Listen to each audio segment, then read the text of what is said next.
সুন্দর বাংলাদেশ চাই। এখন যেরকম আছে তার থেকে আরো বেশি উন্নত বাংলাদেশ চাই। আলহামদুলিল্লাহ যা হচ্ছে যা করছে সব ছাত্ররাই করছে।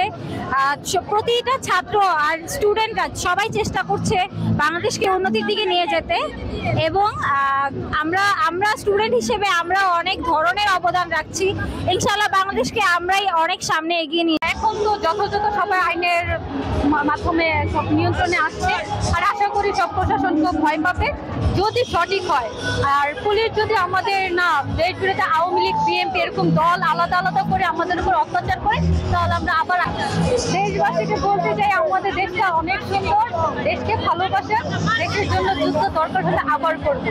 এটা এখন দেশটা খুব সুন্দর, আমরা সবাই দেশকে ভালোবাসি, প্রয়োজনে দেশের জন্য আমরা আবার যুদ্ধ করতে রাজি আছি। আগামী কেমন বাংলাদেশ বলতে বর্তমান যে সিচুয়েশনটা চলতেছে, এক দলকে আমরা নামাতে না নামাতে আরেক দলে মানে দাঁড়িয়ে গেছে স্টল, মানে তারা সবকিছু দখল করতেছে, এটা চাচ্ছি না। আমরা চাচ্ছিলাম যে যাকে আমরা বের করছি আমাদের মানে চেষ্টায়, তারপরে যে শান্ত একটা দেশ, ওই দেশটা আমরা পাইনি, ওই শান্ত দেশটা চাচ্ছি।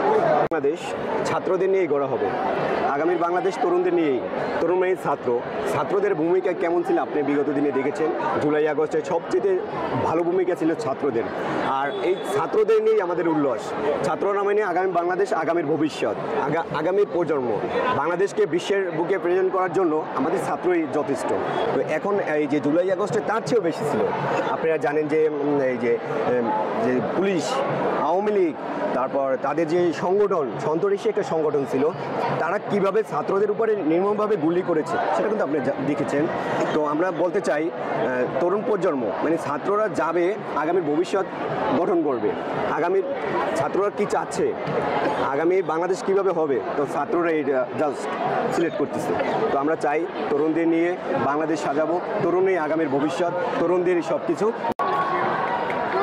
আগামীর বাংলাদেশ হবে দুঃশাসন মুক্ত, দুর্নীতিমুক্ত, আর হচ্ছে আপনার স্বৈরাচার, দুঃশাসন, গণতন্ত্র হত্যাকামী খুনি সরকার মুক্ত, এবং এই জনগণের কল্যাণে যে সরকার কাজ করবে এই রকম বাংলাদেশ চাই, এবং মানুষের মানে কল্যাণে যে সরকার কাজ করবে এই সরকার চাই। শিক্ষার্থীদের পাশে যে সরকার কাজ করবে, শিক্ষার্থীদের পাশে যে সরকার থাকবে সেই সরকার চাই। হয়ে গেছে এটা আমি দেখতেছি একটা স্বাধীন বাংলাদেশ, মুক্ত বাংলাদেশ। স্বাধীন বাংলাদেশে মুক্তভাবে চলার মানুষের যে দুঃসাহসিক অগ্রযাত্রা, এটাকে অভিনন্দন জানাই। আমি একজন শিক্ষার্থী হিসেবে এটাকে অভিনন্দন জানাই। দেখুন, ছাত্রদলের ইতিহাস মানে বাংলাদেশের ইতিহাস। বাংলাদেশের প্রত্যেকটি পৃষ্ঠায় ছাত্রদলের রক্ত দিয়ে লেখা হয়েছে। 90-এর স্বৈরাচার বিরোধী আন্দোলনে ছাত্রদলের অসংখ্য শহীদের বিনিময়ে আমরা একটি নতুন বাংলাদেশ পেয়েছি।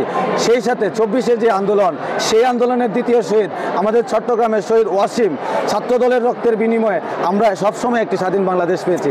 আমরা যদি আরেকটু